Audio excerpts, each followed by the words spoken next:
Hi, everyone. Welcome to our discussion with Amanda Johnson, author of Becoming Enough.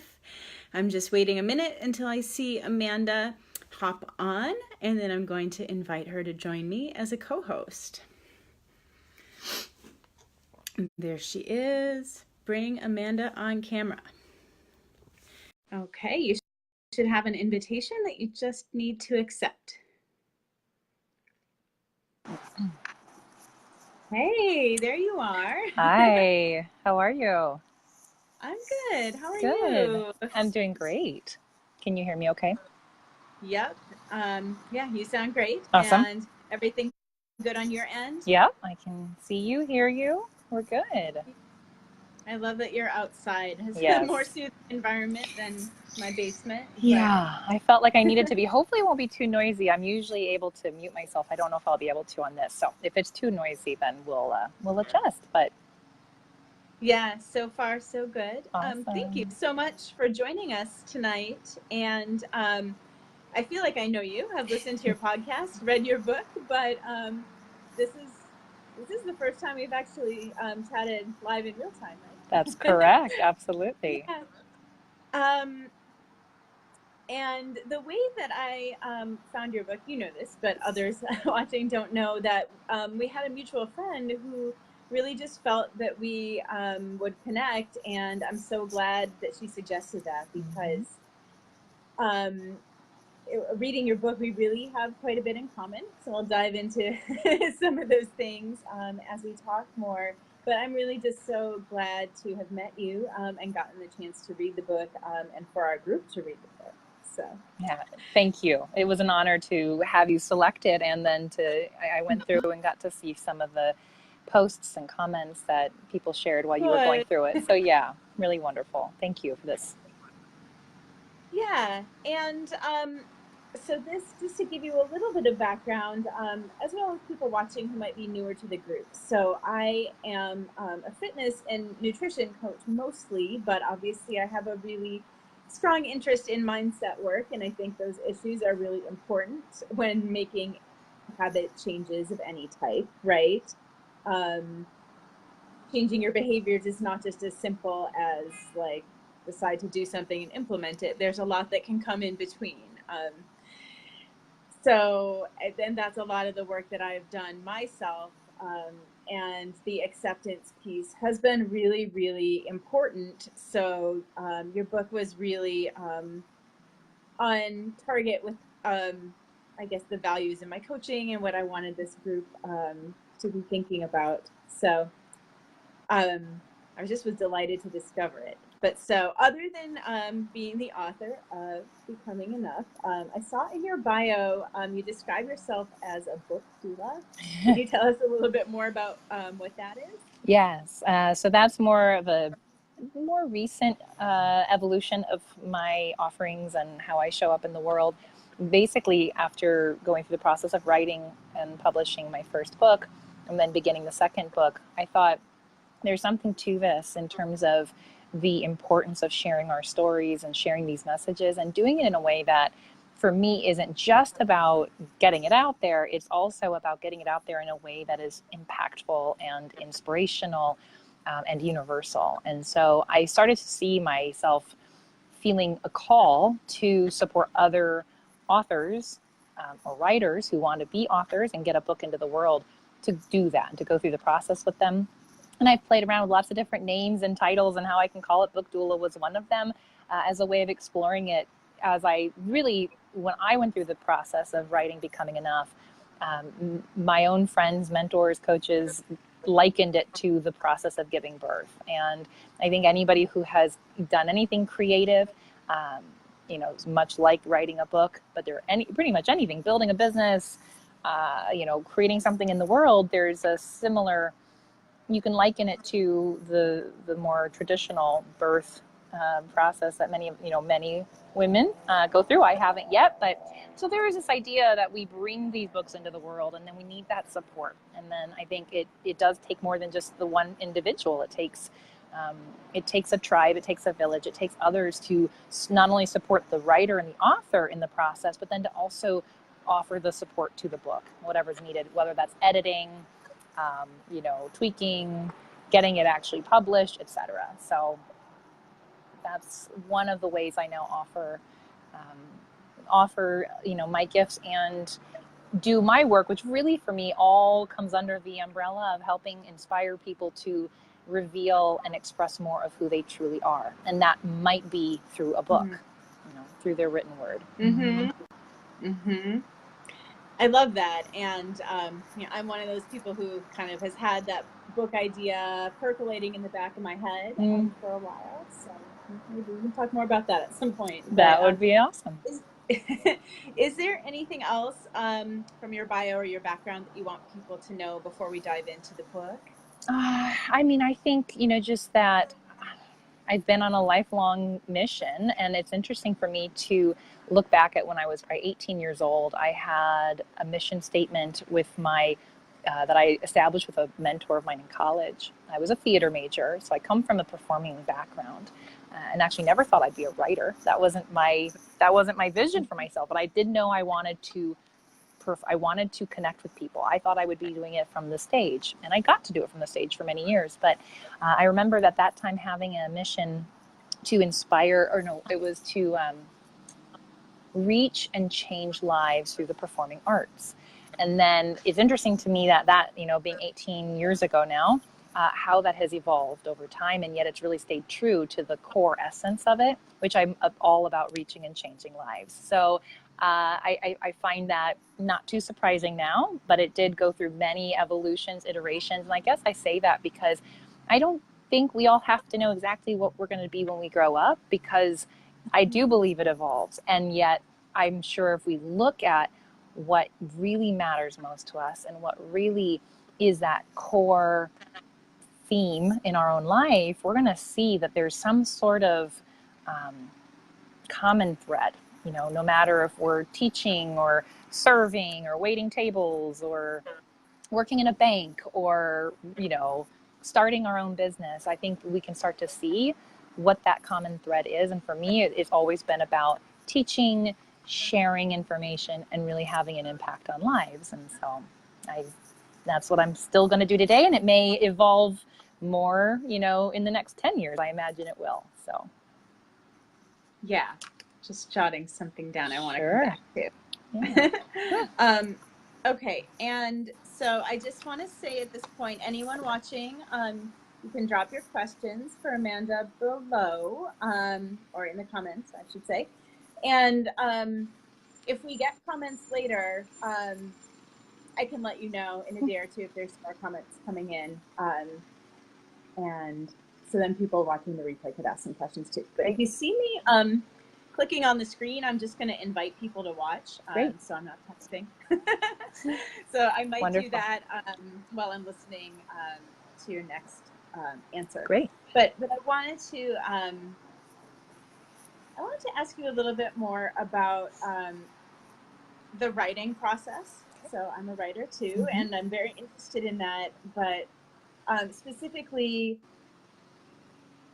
and you talk about this a little bit in the book, but I noticed how you, the book wasn't all just your story. You kind of inserted those details sparingly, and I think that's a line a lot of us walk when we're using our own personal story as a teaching tool of how much is too much, oversharing, the way the human brain learns, though, is also through stories, and that's how we remember things and have these realizations. So how did you decide how much to share? It's a good question. And I think, certainly a line that I did have to navigate. I suppose it was pretty clear to me when I got started with the book that I didn't want it to be about the stories. And I think some of that came from some personal development work I had done, which actually really broke down my understanding of my story and all of our stories. An exercise that I had done maybe a year or two before I started writing the book was to tell a story, and I told probably the story of me being the unwanted child and and then after telling this story, we were invited to go back and maybe we wrote it down and we had to rewrite it, but we had to get rid of anything that wasn't factual and stick just to the facts. And all of a sudden the story looks a lot different. It feels a lot less dramatic. It feels a lot less significant. And it became so clear and becomes so clear in that exercise just how much we create our own stories, right? And how we give meaning to our stories based on our experiences. And I'm not saying that's right or wrong. And I'm not saying here at all that anybody's story is, isn't valuable, or isn't significant. And I'm not sitting here saying that we just make it up and, get over it. But what it did highlight for me was that, wow, it's not so much about the story, because I could have told myself a different story. Do you know what I mean? So it wasn't for me, never was the details that were important. It was, what did I take away from it? What did I learn from it? What was revealed to me through it since writing the book? Another way I would say that is, I've learned that everything happens for me. And so in a sense, I was looking at my life and saying, okay, how is this all happening for me? And what is it that I want to share? So I suppose I knew from the get-go it wasn't going to be really story heavy. And then if anything, it was actually challenging for me to find the stories that I could use to connect, because you're right, we do learn through story. Stories connect us. They help us to see ourselves in other people. So I knew I wanted the component of storytelling in there. And so I probably, if anything, I had to be asked and encouraged to bring more story into the book. And that I actually found to be challenging at times, because I don't have a great memory. I know I say this in the book briefly, but I talk about it that my memory's pretty shoddy. And so for me to think about when things happen and what happened and who was I with and what was I thinking, I often couldn't remember. And so in a way I did have to, I can't say I fabricated it often, but there were times where I thought, well, you know what, we're just going to go with my best guess here. Even my dishwasher story, I actually don't know if that really happened at the age I thought, or how it all unfolded. But again, to me, that wasn't the importance. It was what I have since made that mean, and how I have since put meaning on that. And so, yeah, I think for me, I didn't have to worry about oversharing. And if anything, I was invited by my editor and by the woman who supported me through the book writing process to add a bit more. So I tried to do that as best I could. That's really interesting. Sorry, I'm just trying to close this window out so I can see again. Okay. I do think that's interesting how people have different tendencies. And I guess I'm maybe on the opposite end, where I find myself writing this big long thing, and then I'm like, what is the point of all this? Yeah, better make that clear. But yeah, I thought it was really a wonderful balance that you were able to strike in the book. And the point about it being about the story more than the facts is really an interesting one too. And like even the dishwasher incident, like you said, or just, feeling like you were doing things wrong and needed to try to be perfect as a young girl when no one was really putting that on you, but for some reason you took it, that was your takeaway. That was really interesting, that it was almost for no reason that this whole pattern got started, right? Is that accurate? Exactly. Yes. And I think that for me is where and again, not to discount anyone's experience, because I think we all do experience our lives and we go through things for reasons. And yet, yes, I think I came to some conclusion of, wow, like I mean, even me being the unwanted child, which I think is kind of where I got to the root of it all. Did people say things to me at times? Sure. But was it the fact that they said it, or the fact that I made that mean something that ultimately created this wound? And I got to the conclusion that it was because I made it mean something, right? So I do believe that we go through life, things occur, and then we choose the meaning that we put on that. But not consciously. I mean, we're not doing that consciously. We're not sitting there going, oh, I'm going to make this mean that I'm, unlovable and unwanted. But because of our own how we're wired, I think, as humans, and then how we're raised, and then our circumstance, and all of that plays a part of it. And to me, the journey is about getting to a point, not the destination, but just arriving at a point in time where we can look back and we get to start to question our stories, and we get to start to go, well, what did I make that mean? And again, what was in that for me? Because ultimately, if we can't see what was in it for us, then it's ultimately not going to serve us the way it can and that it is intended to. So, and again, that to me is the power of the story, is to go back and then say, how is this serving me? And what am I here to take away from it? Mm-hmm. Um, so one of the things that we have in common, well, in a way, so I actually called off my wedding. I'm married now, but Mm-hmm. was engaged to someone else before. So we were kind of in the same situation and made different decisions, right? Mm-hmm. You considered calling it off, but went through with it, and ultimately the marriage did not last. But it really made me think about, like, do you have any thoughts on like what makes us ready? What determines what determined when you were ready to really start listening to that inner voice? And because it was speaking to you for a while, but what happens to make us finally ready to listen? Any thoughts on that? Yeah, no, I think that's a great question. You know, I when I think back on my own experience and in my own life, I don't know if it was that um, like one specific thing happened, or if it was that one thing that I want to say is I feel like it's a practice. And so even so, for example, I didn't listen when I heard it say, maybe you don't want to marry this man. I chose not to listen then. Because I was still allowing the other voice within, which was louder, say, you would let so many people down. What are they going to think? Why did I choose to let that voice in that moment? When, I'm not sure. But what I think happened was then when I decided to get a divorce, I mean, I remember it was like, okay, I guess I think this is my inner guidance, my inner voice. I don't know, but it was almost like I still wasn't even sure if that's what it was. And I had to just try, Mm-hmm. and I had to take a leap of faith, and I had to step out. And I think by doing that, I then received confirmation, validation that I was still okay. And it was almost by proving that to myself in that moment, it gave me the courage. It gave me the kind of the data point to go back and reference later to say, okay, I've done it once. That's how it turned out. Okay, let me try it again.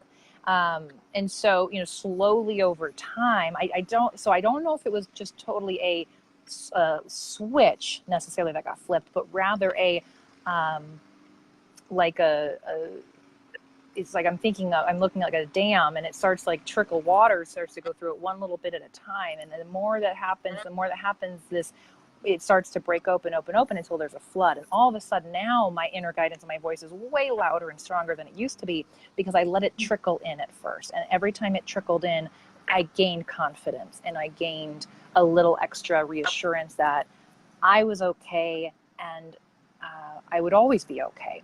So I think that answers your question, but yeah, if there's more, but that's to me and so I say for anybody else, it would also be, I don't know if you'll ever feel ready, quote unquote, or no, I don't know if we're ever going to know, oh, now I'm ready to listen to my voice. You know what I mean? I think it's going to just start happening. And then some point down the line, you're going to look back and go, oh my gosh, I started listening, and I started hearing, and then I started seeing how it showed up and how it worked and how my life unfolded and how everything happened for me, and how had I, no matter what, it was going to be okay, I suppose. So um, there's a little bit of reflection that occurs to actually see, I think, when were we ultimately ready to listen. Yeah. And I think it happens in fits and starts, right? And then we kind of Mm-hmm. have to sometimes learn the same lesson over and over again. You're right about Totally. this too, We're on a or spiral. kind of keep saying yes to that voice. Mm-hmm. But yeah, and I didn't mean to paint it at all like I made the right decision, No. but because there were plenty of times when I ignored the voice before that. And in fact, what I think is really interesting, so I've been a writer professionally for my entire career, and ever since the beginning up until even recently, editors keep saying to me, you need to find your voice. And I'm like, am I not doing it? Like, I'm writing, this is my voice. But it's just really interesting that that's the Mm-hmm. criticism that keeps coming my way. And I know it used to really bother me. And now I'm kind of like, oh, well, I guess this is kind of my lifelong challenge of just really being confident, speaking up, and writing my own words. But yeah, so I'm still evolving. It's actually something I'm working on quite a bit in my business lately, like really clarifying my message. So the book provided a lot of food of thought for that. Good. So another kind of milestone in the book, in your story, I think, was when you left your job without having the next thing lined up. So let's talk about that. What was that like for you?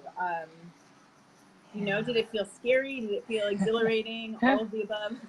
Yep, all of the above. We all know, I think, by now, many of us do, fear and excitement, two sides, same coin. There's a very similar physical, emotional response when we feel both of those things. And so I absolutely I used fear to describe my experience a lot in that moment, because when I happened to be working with a coach at the time. And so that was really helpful, because I don't know if I would have quite had the same confidence and support structure without her.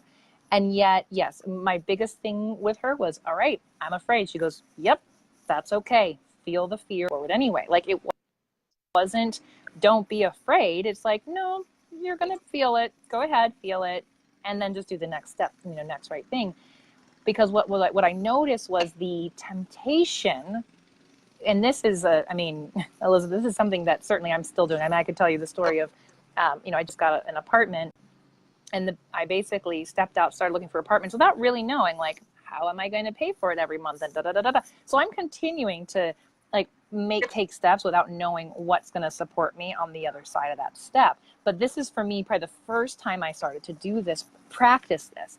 And what I'm noticing is that, yes, the fear gets less and less, again, the more times I do it, and I know that I'm supported, I know that there's something to catch me. But at this point in my life, I didn't have all that experience to draw upon. I didn't have all those moments to go, oh, yeah. Remember when I did that last time? I was okay. So the fear was much stronger.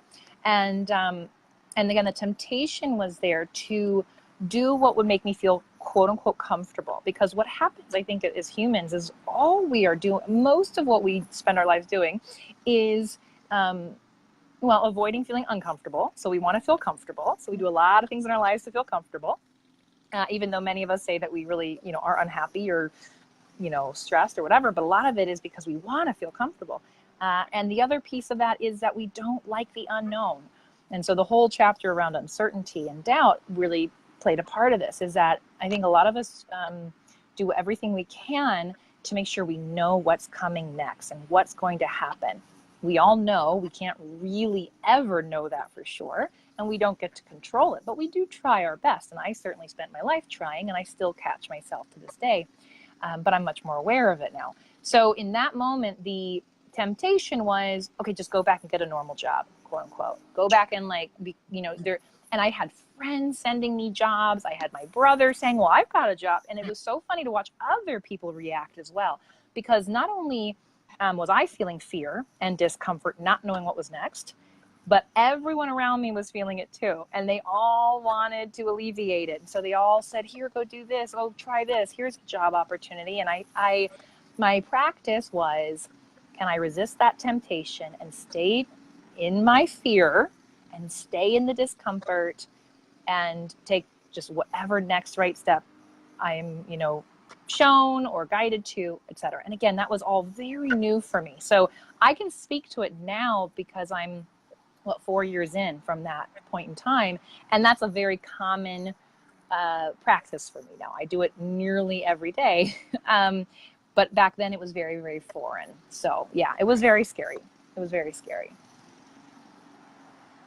Yeah, but you did it anyway. I did it anyway. It's what we do. I think that's amazing. And I also really liked what you said about debt. So I found one of the quotes about it. This is in chapter 4. It says, debt simply means I paid for an experience with money lent to me by a company I've not yet paid back. Yeah. Um, I'm wondering, did you get any flack for, because that just goes against, like Dave Ramsey is really popular, right? And Mm-hmm. like debt free, like people paying off their mortgage in full. And, I, Yeah. that's not, I'd rather spend my money on other things and pay off my mortgage up front. But that's a personal decision, but it really, like, there is a lot of judgment around debt in our society, I think. So how has that played out for you? Well, let's see. I don't know if I got direct flack. I'm sure people had thoughts about it. I have parents who are they've been through Dave Ramsey's program. They actually lived their lives in debt up until they retired just a couple years ago and are finally debt free for the first time in their lives. So for them, that's very important. And I know they do not agree with my viewpoint. And yet they're very loving and supportive. So, they would never say the contrary.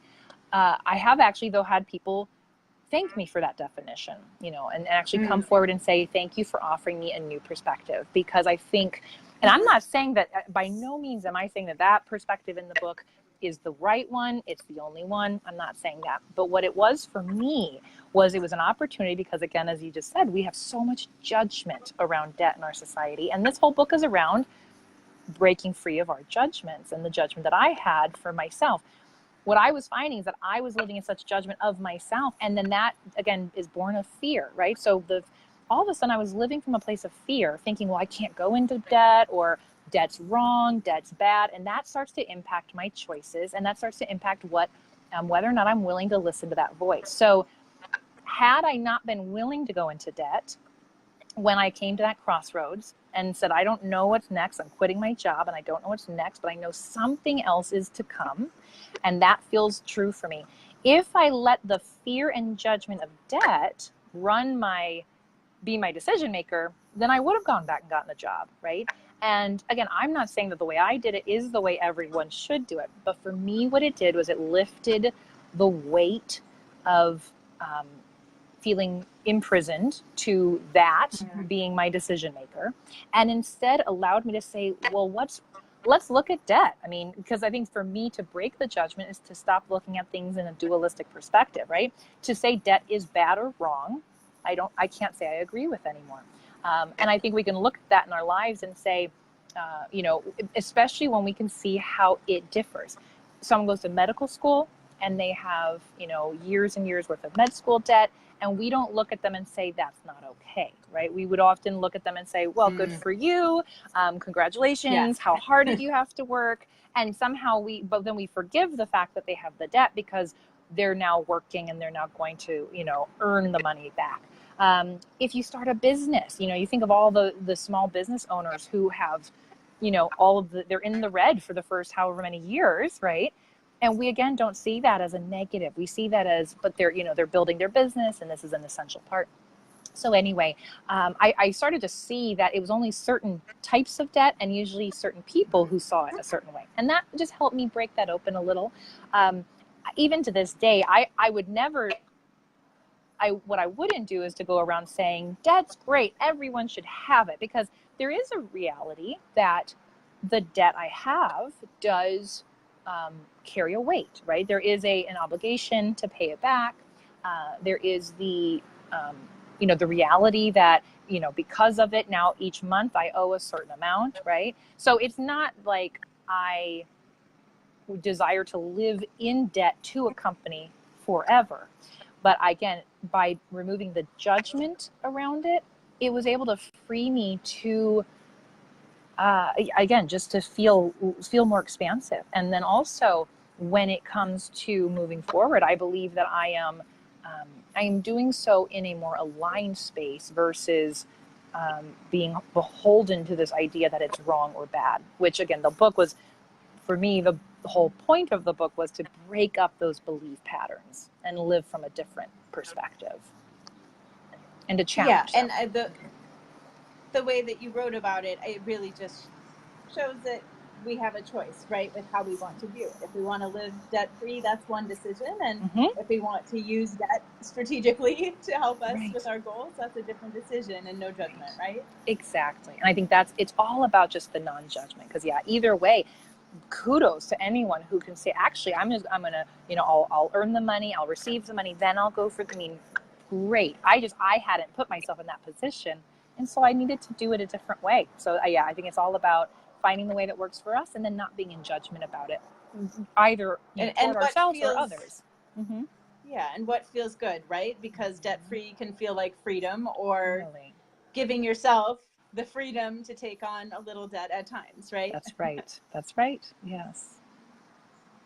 um so a question that I really struggle with when it comes to this is the role of privilege, because I feel like we can say, well, I believe that everything will always be okay, but I just, I sometimes feel like, I have an education from an elite school, and yeah, probably, like, because of that, everything will be okay. But will it really be okay always for everyone? You know what I mean? Like, um, so I guess I'm just wondering if you have any thoughts on that, and Mm. how you've reconciled that and kind of see it applying to different life circumstances. Yeah, great question. So what came up right away, I suppose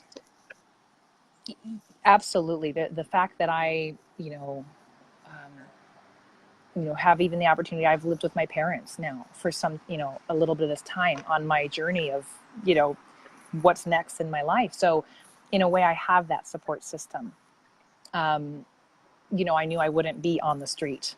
I do have education. I had money in the bank when I left my job, right? So I had these things that on the surface, or in the kind of physical world, I'm like, yeah, I'll be okay. A couple things that come up for me is that I think for me, the ultimate I'll be okay goes even deeper and beyond that physical.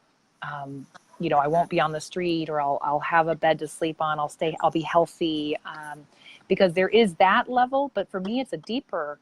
I'm always okay no matter what, which means, Mm-hmm. uh, and I think that's what I felt myself moving toward, even though I maybe didn't have to experience it in some of the deepest, darkest ways, but I started to tap into it. And what's interesting though about circumstances, and I think how it showed up, at least in my life, is to share something that I go into a little bit in the book, but my relationship with my partner at the time, Michael, who is an alcoholic. And if I can then say, so no, I myself maybe didn't have to endure some life circumstances, yet I was very closely, very intimate with someone who did. And what Mm-hmm. I started to learn is my ability to actually trust that not only am I going to be okay no matter what, but he's going to be okay no matter what. And then allowing him to, again, I talk about not controlling, right? Not trying to Mm-hmm. control the outcome. Like that's not being in my power. That's not loving. But I can. What I notice is even in our relationship, he did become homeless. He literally had no place to live, was in a homeless shelter, had no job. He had no money in the bank. So he ended up in jail. He went through these life circumstances that many of us could say, wow, those are, for the majority of us, not how we would choose to live or what we would choose to experience. And yet he's okay. And he's survived. And he's still on his path and his journey. And yet, I suppose by being able to be close with someone who goes through it. And so again, I didn't personally have to, but I was able to witness that and then see that, yes, our life circumstances do differ. And I certainly can't speak for everybody, but I think when we start to cultivate this deeper knowing that we're okay, again, even if I'm living on the street, even if my health is um, not going well, right? Even if I lose something that's very near and dear to me, and even ultimately I lose my life, right? Because all of this is really a fear of death, right? I mean, that's a whole other conversation. But if Mm. I can really believe that I'm going to be okay no matter what, then we're getting close to. I don't know if that's a privilege at that point. I really just think that anyone, and I often would find myself thinking to, those beautiful leaders and teachers that have lived before us, who have gone through dire situations and still felt free and felt, I mean, look, Jesus and Gandhi and all of these individuals who from our standpoint, suffered or went through things that we would, never imagine we could. And yet I feel like what their essence was teaching us and sharing is, and they were always okay. And they were still free. Even if they were, physically imprisoned, So I often will think of that as well when I think of, is it a privilege? But I think it's a great point that you bring up. Yeah, and thank you for sharing that about Michael. I think that really I thought it was very insightful. I mean, so first of all, sometimes there are some very serious difficulties that we have to go through that are just part of our story, for a greater purpose, although we might not see it. But I also was just thinking about, like I said, I went to an Ivy League school, but I grew up very poor. But more importantly than that, I think, was people in my family were constantly freaking out about money. Like, it was always a crisis. There was so much fear, and just constant fear and anxiety. And like, as a kid, I wasn't shielded from that at all. And so as you're speaking, I'm just thinking, like, maybe that's more the issue. Whether it's not, the issue is not whether you have money or you don't. It's really just emotionally, how are you responding to that? And there was no sense that things were going to be okay, right, at that time. And so I guess that's what I've really been working on, because things are pretty good right now, but I still have that underlying sense that it could all be just like ripped away from us at any moment. And I think that's what leads to perfectionism, or it can be one of the things that leads to it, that is feeling that you just have to do everything right, because otherwise it's all going to fall apart. And the question I often will ask myself and others is like, so going to worst case scenario can actually at times be helpful, not always, but like, what's the worst thing that would happen? When we think about like, oh, everything's going to fall apart. I think that's when we can actually, again, free ourselves from that fear. Because when we really look at the worst thing, I mean, if I lose my house, I, lose my possessions, and then we have to kind of keep going down. So what does that mean? And again, keep going down. Because you're right, it's all about the mindset. What do we make all this stuff mean? And if I have, I have chosen a path in my life currently to have really dismantled myself from a lot of the physical things. I don't own a house. I got rid of all of my possessions in San Francisco. I talk about that a little bit in the book. And again, I'm not saying that's the way to do it. I'm just saying that because that was the way I chose to do it, I have learned that those things aren't what make me okay. So it's a little bit of peeling back, and then ultimately getting to the root of, and that also does not mean, by the way, we can't have things. Right. But you're right. It's about the mindset and the belief about what it all means. So, because I imagine there's a lot of people with a lot of possessions and money who also don't feel okay. I mean, right. So either way, I mean, It's like, you can have money and not feel okay. And you can have, no money and not feel okay. So, yeah. Yeah, that is very true. Yeah. And money doesn't buy happiness and all of that. So Lisa says that she likes knowing what comes next, and she likes predictability, and I can relate to that. But I'm curious your take on planning for the future. Like, we hear how important it is to have a 401k and all of that. But so one of the most wonderful things actually about the book and my own process with these same concepts is, like, it's okay to change your mind. And I made the choice to get married, and I'm pretty confident that this is like forever. But at the same time, like, I accept the possibility that may not be true, like, on either side. Like, I just know that anything can happen, because, like, whether I accept it or not, anything can happen. Right. But if life is kind of the story that we're, like, reading instead of writing, I don't know if you'd agree with that. I kind of just thought of it, but it's like we're discovering it as we go along. Like you said, there's the themes that are like the truth, but it plays out differently in different formats than we might expect. So what's your take on, like, planning for the long term in that context? Yeah, so much good stuff. Yeah, well, there's some motorcycles. Forgive me if they're a little noisy. I would say couple things that are coming up. First of all, yeah, do we write or do we read our story? And I think that's fascinating and a whole nother conversation. We don't have to go that direction, but I just want to point that out because I think that's really something I have also Yeah, been we could talk about exploring. that for a while. I think you But kind of so get where I'm going, but I I don't even do. And 100% agree with that myself. But well, and if I you're just, so like I just think it's a discovering it, good question. yeah, Yes, because there are times where like I literally have felt like I'm watching my life play out, and I'm like, wow, this is really fascinating. You know, so it's like I'm watching the movie or I'm yeah, reading the story, and then of course we can also consider ourselves, you know, co-creators or a part of it, the writing process, right? So I just to address that, but the idea of yep, planning for the yep, future, man. You know, and again, I have probably taken some extreme perspectives in my approach because of why I'm here and the way I had to maybe learn these lessons. And, you know, I've been an over planner and I've kind of had to swing the other way, maybe for me to find the ultimate place of landing in balance. And so I can't necessarily say either extreme is correct or even right one for me or for most people. I would say that, you know, it's interesting that because I had started to do some planning for my future, like financially, I actually had some money to live off of when I quit my job, right? So it's like, oh, look, this really came in handy. This was really helpful.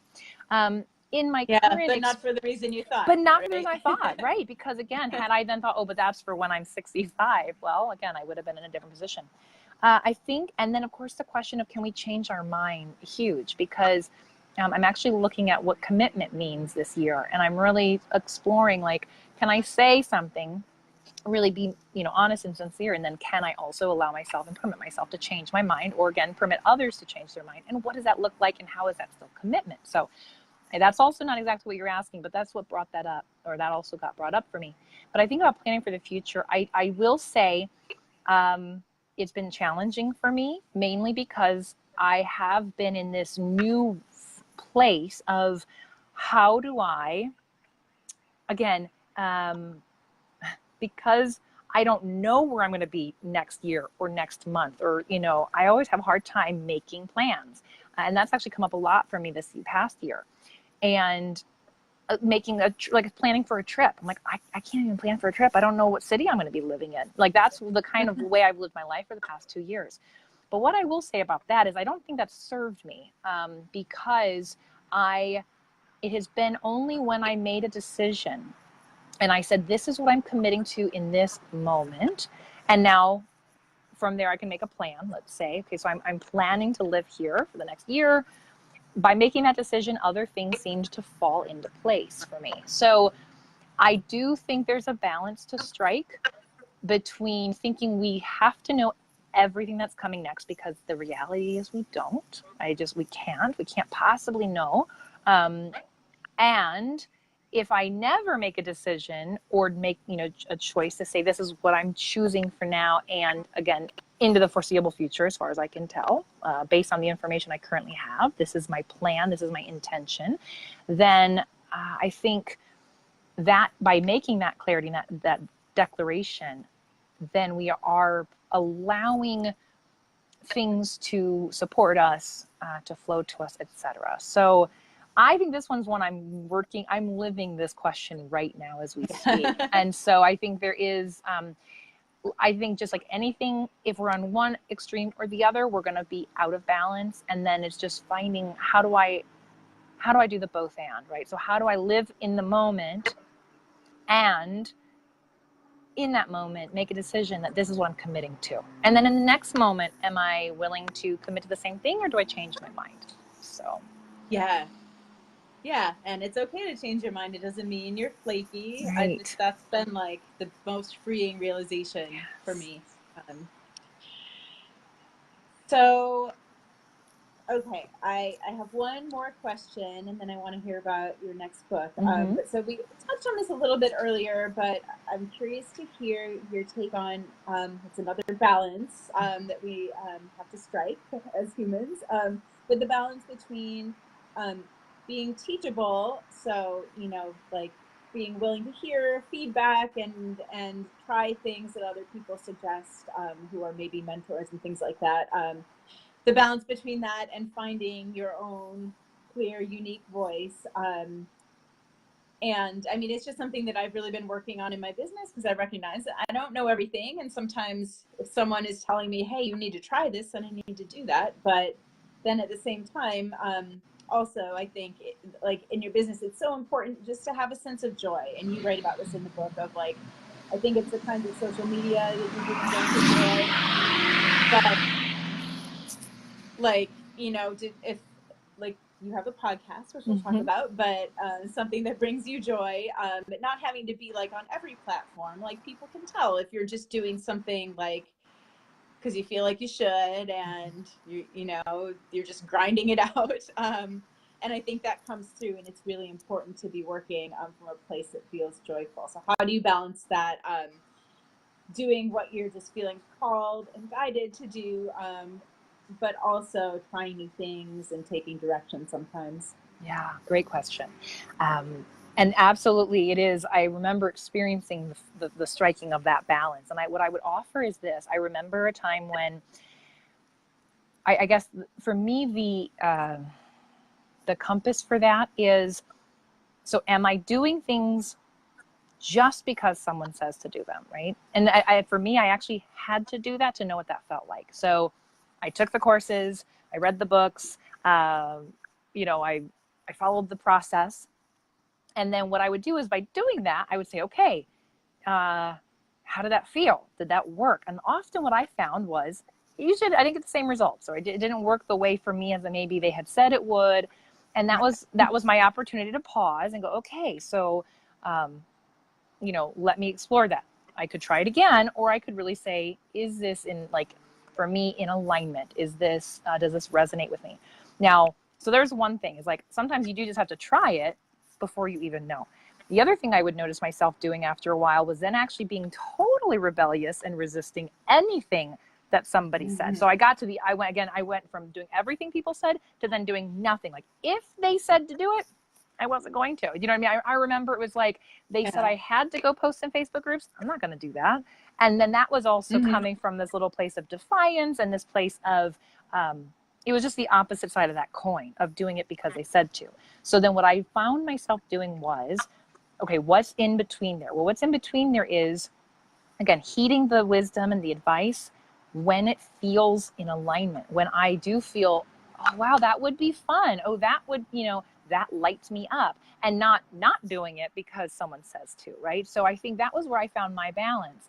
And I still do that. I mean, it's still to this day, if someone says, well, you know, you need to, even with my podcast has been evolving, oh, you need to do it this many times. Or I thought, well, I don't know if I need to, you know, how does that feel for me? And then, and of course, we always come back to, you know, what are you trying to achieve? What are you going for? For me, I think I made it very clear to myself that, you know, I'm personally not willing to do certain things just to have success that looks a certain way, right? So I just made that clear for me that was not in alignment. And that doesn't, so if another person says, actually, I really want those things though, I want, I don't know, X number of clients, then yes, but it may behoove them to do more of the things people say to do, right?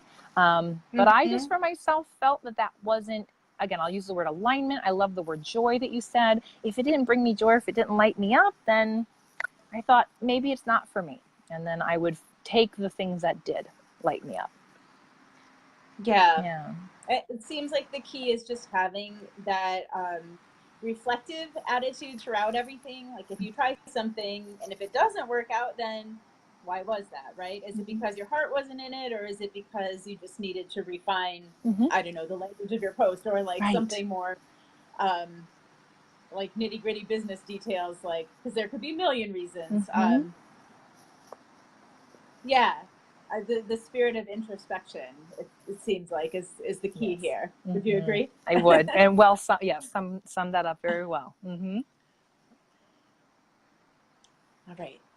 So tell us about this next book that you're working on. Okay. So it's called Becoming You. So when I received the inspiration for the first book, it came as a trilogy. So I knew immediately upon writing Becoming Enough, that was the first of 3.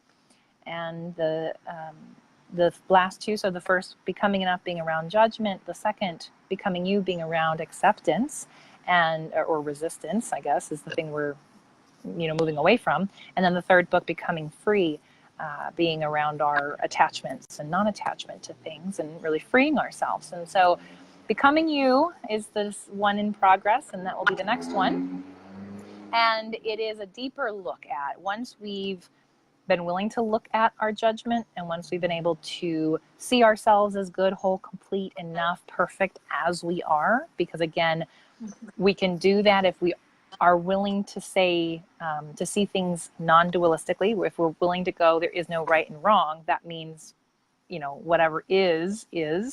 But that's just the starting point, because at some point, there is a deepening that needs to occur. And I think that for me was the precursor to then me really learning that who I am is all of it. And that's true for all of us, but who I am is I'm all of these things. I'm not this or that. And all of who I am is, I don't know, is part of me and is worthy of my acceptance. And I think there was a comment I saw in one of the posts from when you were going through the book around, how we can befriend our judgment or our fear or our critic. And this idea that that's a different way maybe of looking at it. But I think that's the next layer, is can we accept all of it? Because it's so easy for us to stay in the belief that, well, I'm really good with who I am and I'm great, but I need to keep these other things over here, or we can't allow these parts of myself to be exposed, or, the shadow qualities or the dark qualities aren't okay. And for me, it's, we've got to embrace all of it and live from that space. So I think as we do that, we do become fuller expressions of ourselves. And that's what the next book starts to explore. I love that. I can't wait to read it. And do you have a time frame for it yet, or is that I was going to say to be determined. I had a time frame, and this is one of those things where we can change our mind, right? So I actually had earlier in this year just set a time frame to have it written in September, and then it by May made itself very clear to me that wasn't what needed to happen, and I released myself from that time frame, and so it will be written, and the time frame has yet to be made known to me again. So, yeah. Well, kind of like due dates for babies, right? That's They're just right. estimates. That's right, exactly. And I always think the writing process is a little longer normally than your traditional birthing time frame. So yes. Yeah. But I think what you said about, embracing the shadow side, the dark side. That was such a key realization for me. Just that, I mean, we all make mistakes, and I still have a hard time when I make mistakes. Made a mistake at work this week, and just still feel really embarrassed about it. There's a lot of shame there, and that topic has shown me so clearly that what we have the hardest time accepting in ourselves is then what we don't tolerate in other people. So that was totally kind of the way that I was raised, I think. I don't know, maybe it wasn't intentional, but that was the message I picked up, that it's really not okay to make mistakes. You should try to make them as seldom as possible, and just be perfect. And then you can hate everyone who's not perfect, right? Except right. that you're not perfect either. Yeah. So we end up hating ourselves. I mean, I'm kind of laughing, but that's the truth. And so, yeah.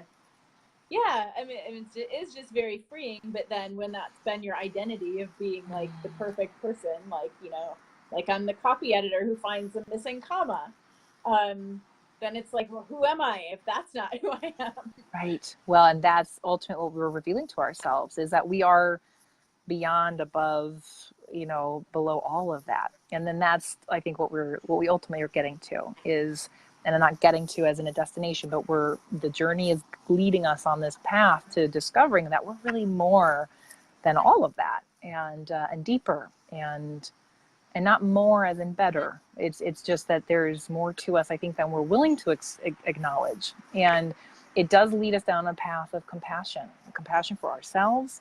And as we experience more compassion for ourselves, then we can extend that to others and go, oh, that's right, because we're all of those things. What I see in you is within me, and I can have some more compassion for you in that way. Yes. Yeah. Um, well, I am really looking forward to our conversation on the podcast. And I did want to Yes. mention Amanda has a podcast.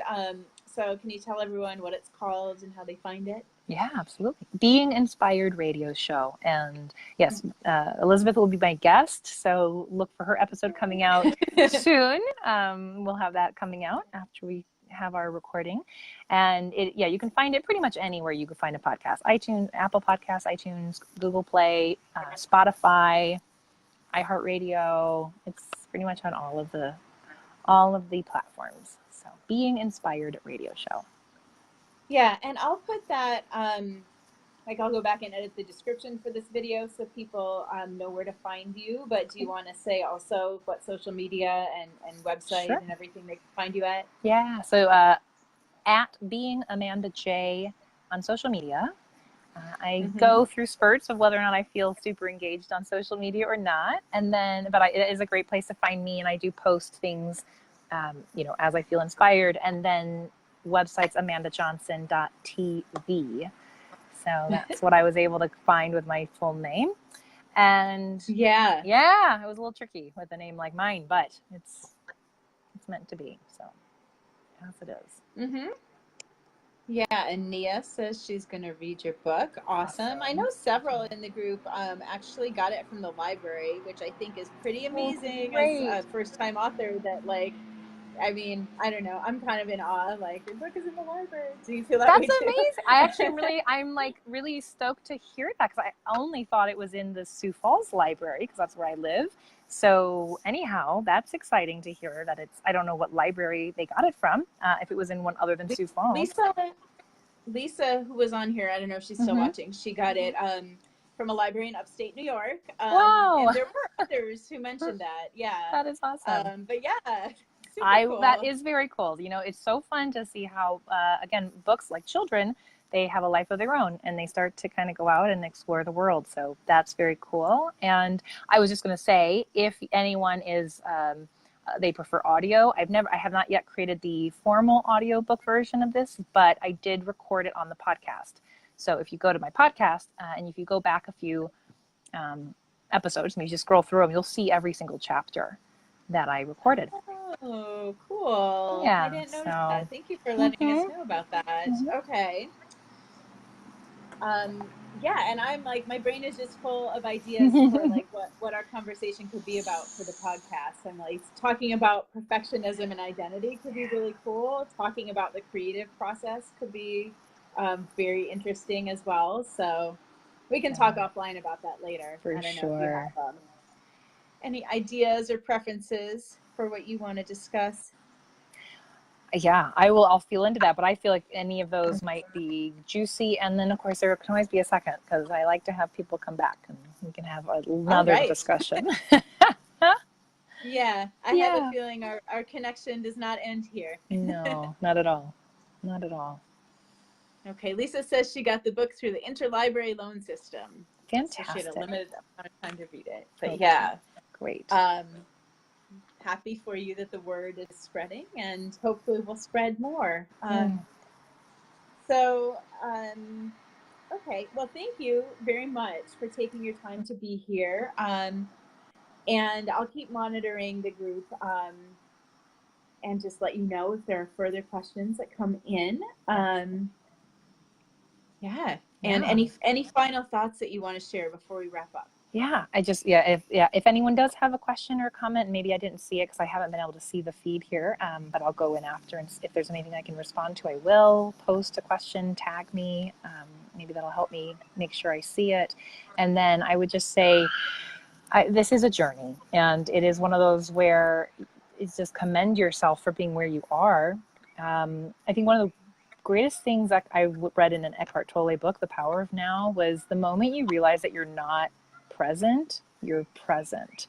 And I say that because I think that can apply to so many things. Like, I think, again, our awareness is so important. And so the fact that you're here and you're reading these books and you're having these conversations, you're doing it. You're on the path. You're already on the journey.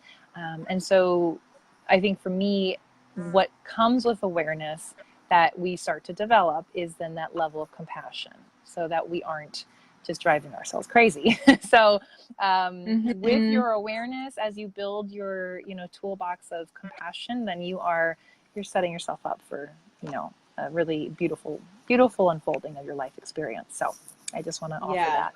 Mm-hmm. Patience, right, And is important, patience. because it's Patience. not a very pleasant experience if you're just going along thinking, oh, like, why haven't I learned this yet? Oh, that's right. And actually, that if as soon as we can remember that this is an eternal journey, like we do, it's a spiral. People say corkscrew. I think of it as like an upward spiral. You go around, which means you're going to come back to the same thing over and over and over again. So that is not an indication that you're doing something wrong or that you aren't doing it well enough. That's actually an indication for me of evolution and growth. So just keep reminding yourself of that. It just goes deeper or higher or more expansive, however you like to look at it. And then that's the journey we're on. So yeah. Yeah, and I meant to say that the moment early on in the book when um was it acting school? I just wrote down Mm, acting, but when you knew what choice you wanted to make, but you made the other choice, the safe choice, mm, right? yeah. Like that just broke my heart, but you got another chance to follow your heart. That's right. Exactly. Because we come around again. That's exactly It right. comes back around. That's right. So Oh. So thank you for having me. This has been wonderful. And yeah, again, I'm happy to answer any questions or just dialogue if people would like to do that. yeah, and thank you for being part of all of our journey. My pleasure. All right, I will talk to you again soon. All right. Thanks, Elizabeth. Have a great night, everybody. You too, Amanda.